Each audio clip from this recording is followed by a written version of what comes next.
2 days without food. Nicole's last possession was her late mother's Bible.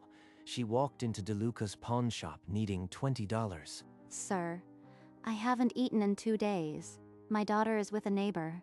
I need $20 for this Bible. 5. It's used. Take it or leave it. She didn't argue. She took the crumpled $5 bill, her fingers trembling, and walked out without looking back. After she left, Frank flipped open the Bible out of habit. The front cover fell open to an inscription, and he froze as if struck by a physical blow. For my daughter, who I will find again. F.D. Adna 1986. The penmanship was unmistakable.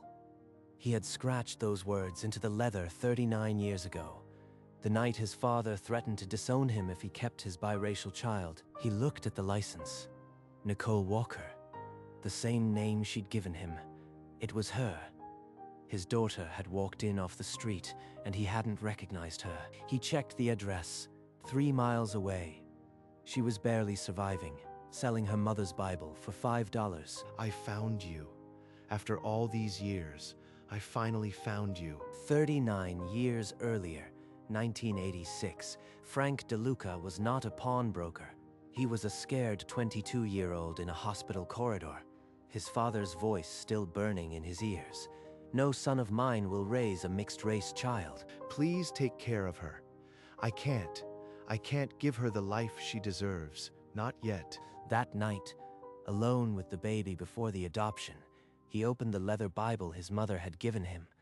His hand shook as he wrote the inscription, a promise carved from guilt. For my daughter, who I will find again.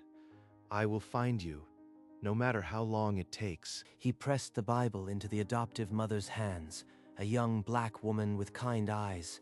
She promised to keep it for the child, always. Frank watched them leave, and his heart cracked. Now, in the cluttered back office of DeLuca's pawn shop, Frank sat frozen, the same Bible open before him. The decades collapsed. His daughter had been inches away, and he had bartered her down to $5. I sat in this shop for 30 years hoping she'd walk in. And when she finally did, I couldn't even give her a fair price. He slid a worn photo from his wallet. A newborn with a tuft of dark hair, taken hours before he'd let her go. He had carried it every day for 39 years, waiting. I can't let her disappear again. Not now. I have to find her.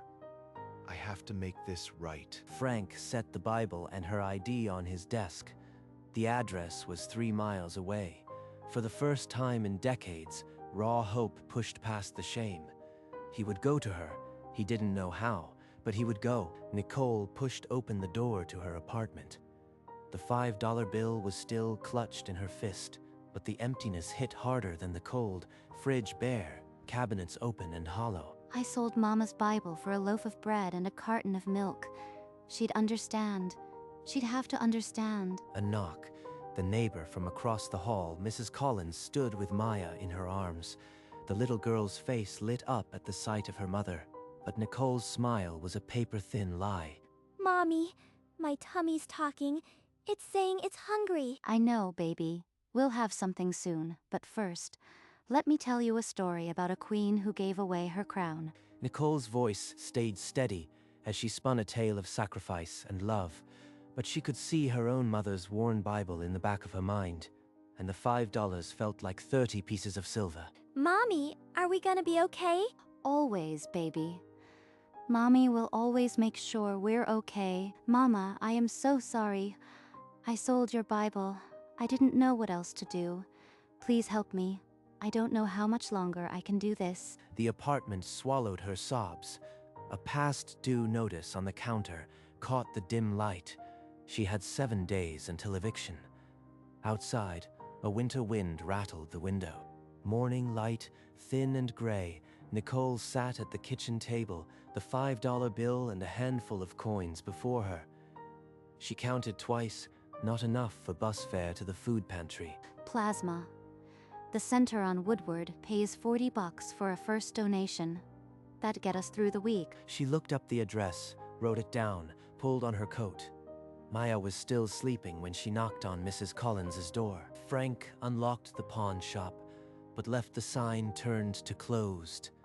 He stared at the Bible on the counter, the leather worn soft.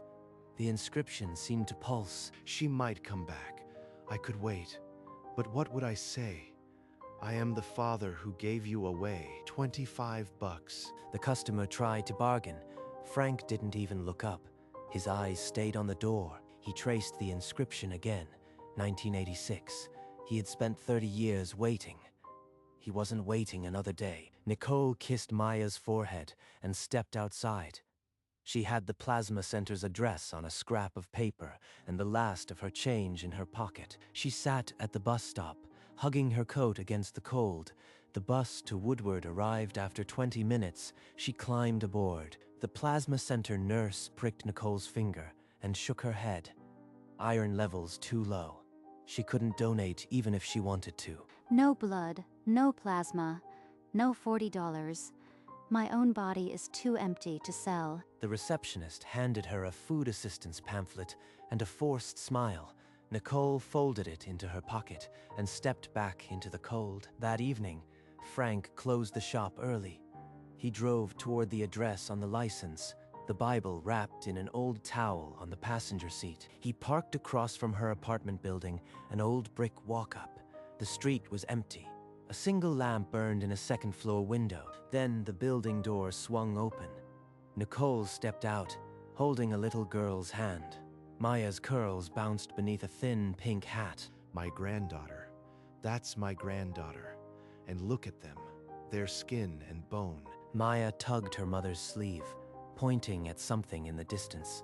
Nicole knelt and listened, then smiled, a tired, beautiful smile Frank had never seen. I should go to them.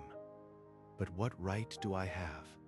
I am the man who let her go. He didn't move.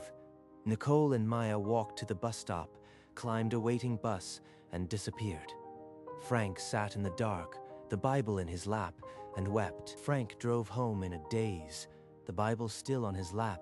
He walked straight to the back of his closet and pulled down a shoebox sealed with packing tape. Inside, a tiny white sock, a Polaroid of a newborn, yellowed adoption papers, and a lock of dark hair tied with a ribbon. I kept this sock from the hospital. The nurse said it would help me let go. She was wrong. He spread the photographs on his desk. One showed a young black couple holding his daughter. He stood behind them, a ghost at his own child's adoption. I promised to find you. I never stopped hoping you'd walk in.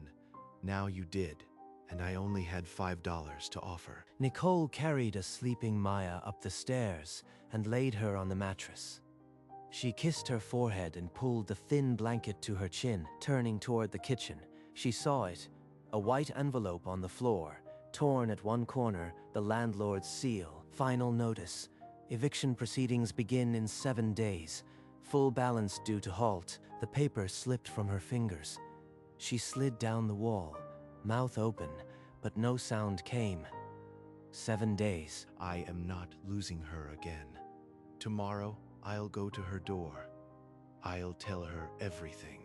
No more hiding. Nicole pulled a duffel bag from the closet. Jeans, 2 shirts, Maya's stuffed rabbit. The apartment echoed with everything she couldn't take. I need emergency housing. Me and my 4-year-old, we have an eviction notice. 7 days. The shelter worker's voice was kind, but mechanical. The waiting list was 3 weeks. Nicole's throat tightened. She hung up without saying goodbye. 3 weeks. We'll be on the street before then. Where am I gonna take my baby? Frank stood in his kitchen, packing a foil-covered casserole and the photo album. He slipped a handwritten letter inside the Bible's cover. You don't know me, but I am your father. I've been waiting for you for 39 years. He parked in front of her building and climbed the stairs, the casserole still warm. His heart hammered against his ribs. At her door, he raised his fist. Then he heard sobbing through the thin wood, raw, broken.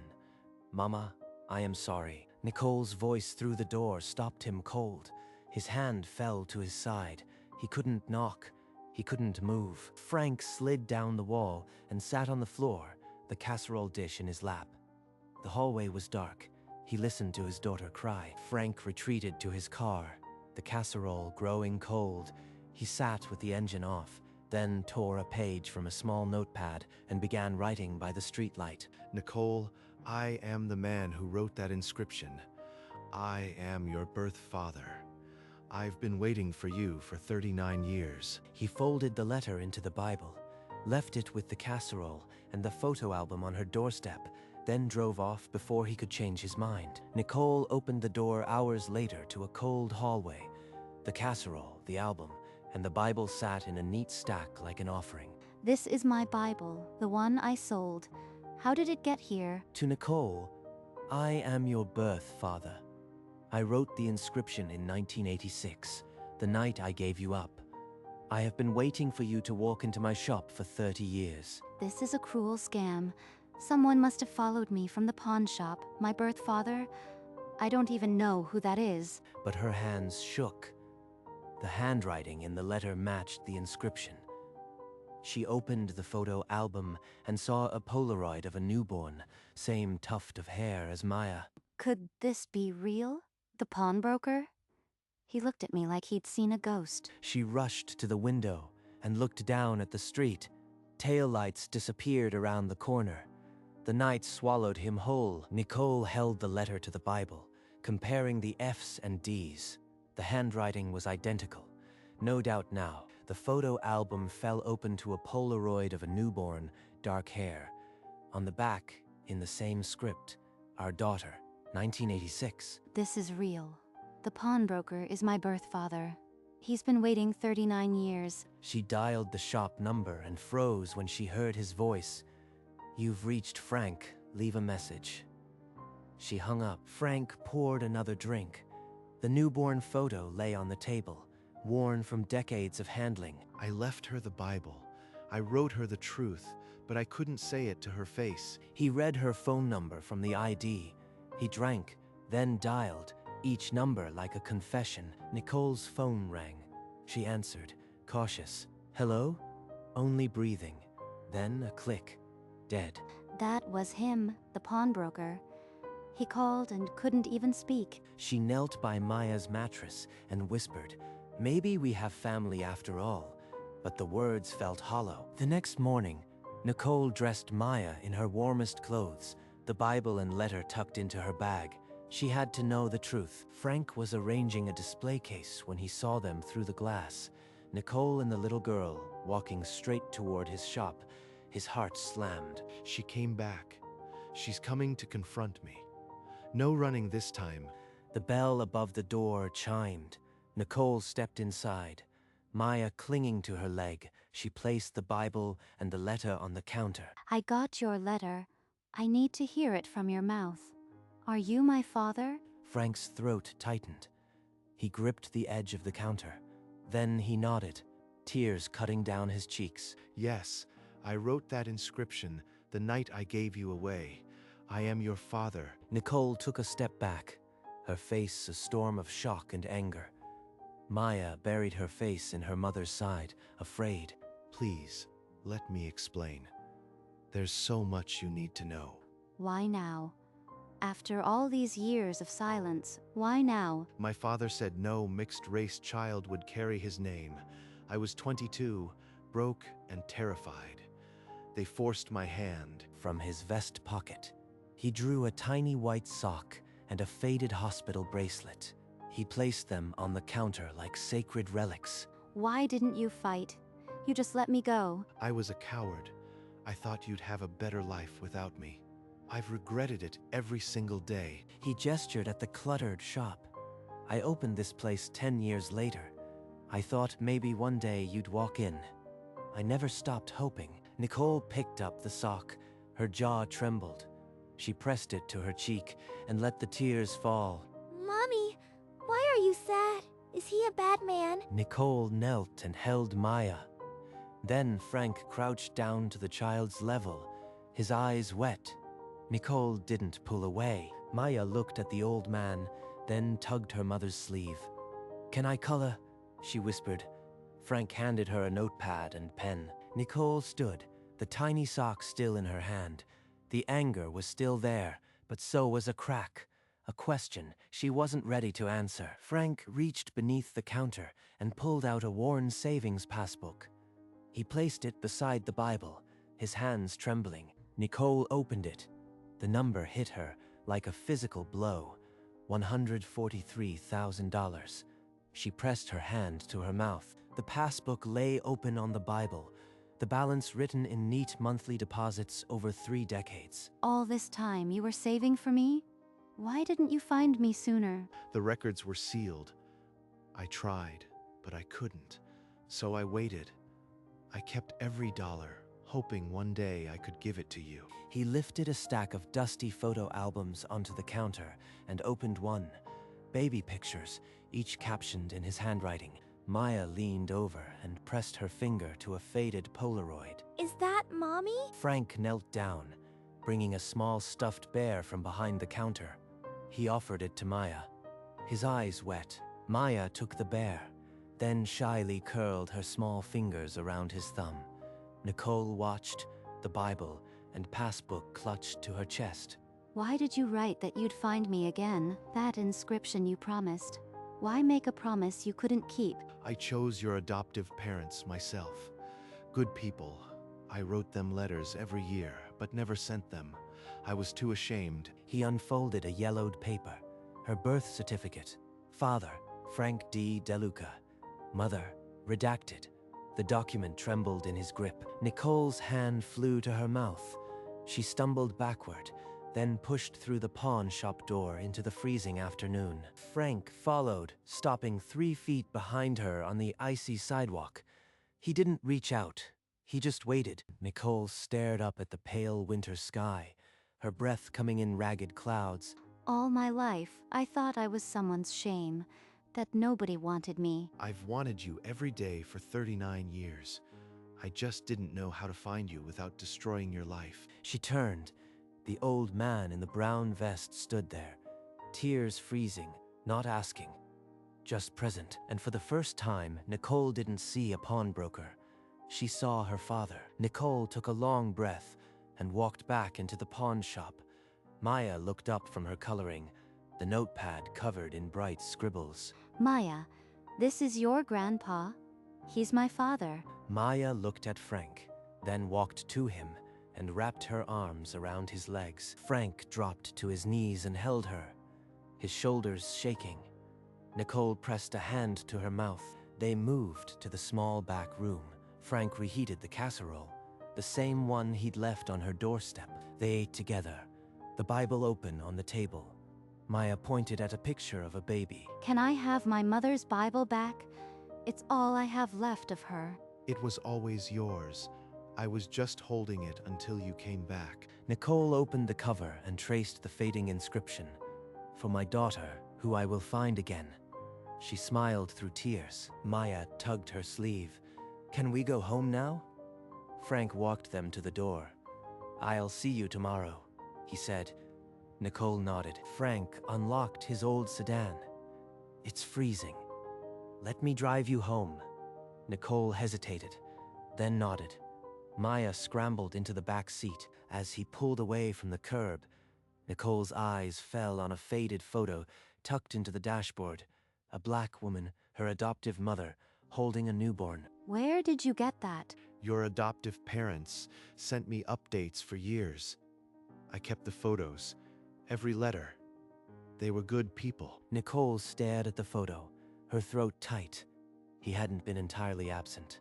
He had been watching, waiting, all those years. They pulled up to her building, the same one he'd watched from across the street days before. He walked them to the stoop. Maya ran to the door, then turned and waved. The stuffed bear dangled from her hand. Can I come see you again? Tomorrow? Nicole looked at him. This old man with a Bible and a passbook and pockets full of mementos. For the first time, she didn't see a stranger. Tomorrow. Bring breakfast. Nicole knelt by Maya's mattress, the Bible open. She traced the fading inscription, then began to read aloud. For my daughter, who I will find again. That's the promise he wrote when I was born. And after all these years, He finally found me. Is the man with the bear gonna be my grandpa for real? We'll see, baby, but he's trying. And he's bringing breakfast tomorrow. Maya's eyes fluttered shut. Nicole kissed her forehead and carried the passbook into the hallway. She called the landlord. With the account number from the passbook, she paid the back rent in full, then whispered into the dark apartment. We're staying, baby. We're not leaving. Dawn broke pale gold over the brick building. The window that had held a single lamp now glowed with something steadier. Mama, I hope you can see this. After everything, we have family. We're going to be okay. She placed the Bible on a small shelf, opened to the inscription, and lit a candle. Its flame caught the faded ink. Promise kept. The next morning, a knock at the door. Nicole opened it to Frank, arms loaded with grocery bags, a carton of eggs poking from the top. You said bring breakfast, so I brought enough for an army. Hope you like pancakes. For the first time in months, the kitchen counters were covered with real food. Eggs, bacon, a sack of flour. Nicole stood beside Frank, cracking eggs into a bowl. Maya sat at the table, crayons in hand, her stuffed bear beside her. She drew a stick figure with a brown vest, a big smile, and a plate of pancakes. Look, Grandpa Frank, that's you making breakfast? That's the best portrait I've ever had. But you forgot my glasses. Nicole laughed, a real laugh, the kind she thought she'd forgotten. She flipped a pancake and caught it in the pan. They sat together at the small table, the Bible still open on the shelf nearby. Maya folded her hands and closed her eyes. Thank you for pancakes and for my new grandpa. Amen. Frank's fork hovered over his plate. He looked at Nicole, then at Maya, and his eyes glistened with quiet, overwhelming gratitude. After breakfast, they bundled in coats and walked the 4 blocks to the park. The winter sun was thin but bright, and Maya skipped between them. Frank lifted Maya onto a swing. She squealed as he pushed her gently, her pink hat bobbing against the pale sky. Nicole sat on a bench, the Bible in her lap. She opened it to the inscription, tracing the letters with her finger, and smiled. For my daughter, who I will find again. He found me. After all this time, he found me. Frank walked over and sat beside her, breathless but smiling. He didn't speak, just looked at Maya, then at Nicole. I finally kept my promise. You did. They watched Maya climb the slide, her laughter ringing across the empty playground. The Bible lay open between them, catching the light. Nicole's hand rested on the open page, her fingers covering the date. 1986, 2024. A circle 40 years wide, finally closed. The sun dipped lower, and the 3 of them remained, a small constellation of newly connected stars. A few days later, Nicole walked into the pawn shop with a brown paper package. Frank looked up from his ledger, curious. I noticed your old vest is falling apart. I got you this. It's not much, but... He unwrapped it carefully, his fingers shaking. Inside lay a brown suede vest, 4 buttons, like his old favorite, but still crisp. He slipped it on and ran a hand down the front. It fits perfect. The door chimed. A customer entered with a box of coins. Frank straightened, touching the new material. I'll be with you shortly. Actually, this is my daughter, Nicole. She's helping me out today. The color rose in Nicole's cheeks. The customer grinned. Good family, he said, and Frank's eyes shone. She lingered the whole afternoon, dusting and sorting while Frank worked. The shop felt different, like a room that finally had its walls. After closing, Frank caught her eye. You really are my daughter, he said, voice catching. She nodded, then looked at the Bible on the shelf. The inscription caught the dying light. Promise kept. That evening, Nicole cleared a small shelf in the living room. She placed the open Bible there, then framed it with 2 photographs. One was her adoptive mother, smiling in a church dress. The other was Frank and Maya at the park, the new picture still glossy. Mama, I found him. Thank you for keeping this Bible for me all these years. The phone buzzed. Frank's name lit the screen. Just wanted to hear your voice. Busy day at the shop, but I kept thinking about Sunday. I set up a shelf for the Bible. Your photo with Maya is right beside it. It looks like a proper home now. She heard Frank swallow hard. "I'll bring pot roast on Sunday," he said. She hung up and looked at the shelf. The candle flickered. For the first time in years, the apartment smelled like something more than survival. Sunday afternoon came, and the three of them walked to the park again, a habit already forming. Maya held both their hands. The Bible sat on the shelf at home, open to a promise written 39 years ago, now kept. And the future stretched ahead, uncertain but filled with light. Sunday dinner. Frank arrived with a pot roast, still warm in its foil pan. The apartment smelled like garlic and something that felt like home. I did the plates all by myself. Forks on the left, like Grandpa showed me. Best pot roast I've ever had, and I bought it myself. They ate and talked, the sound of easy laughter filling the small apartment. After dinner, Frank reached into his bag. "My mother gave me this when I was a boy." He held a children's Bible. He sat on the couch with Maya and opened to the story of Ruth. Her small finger traced the picture. Nicole leaned against the doorframe, drying a plate. Her eyes glistened. My father is reading to my daughter. I never thought I'd write those words. Later, she wrote it down in a spiral notebook, the letters neat but her hand trembling. She closed the journal and looked at the shelf. The Bible, the photos, the promise kept, and the new promise of a shared tomorrow. Autumn came, and Frank raked leaves with Maya in the yard, while Nicole watched from the stoop, a rare peace settling over them. When the first snow fell, they built a snowman in the park, Frank's old scarf wrapped around its neck, and Maya's laughter echoing across the white expanse. In spring, they gathered for Maya's 5th birthday. Frank sat at the head of the table, a paper crown on his head, surrounded by balloons. One quiet evening, Nicole took the Bible from the shelf. She opened it to the inscription page and reached for a pen. Beneath the fading 1986 script, she added a single line in fresh ink, "Found 2024. She closed the cover and pressed it to her chest. A single tear fell onto the worn leather. The Bible returned to its place, now bearing 2 generations of handwriting. The shelf held a lifetime of loss and finding. The apartment was quiet, but not empty. It smelled of candle wax and the past giving way to the future. For my daughter, who I will find again. FD 1986, found 2024. And the promise, written in desperation, was now a testament to hope.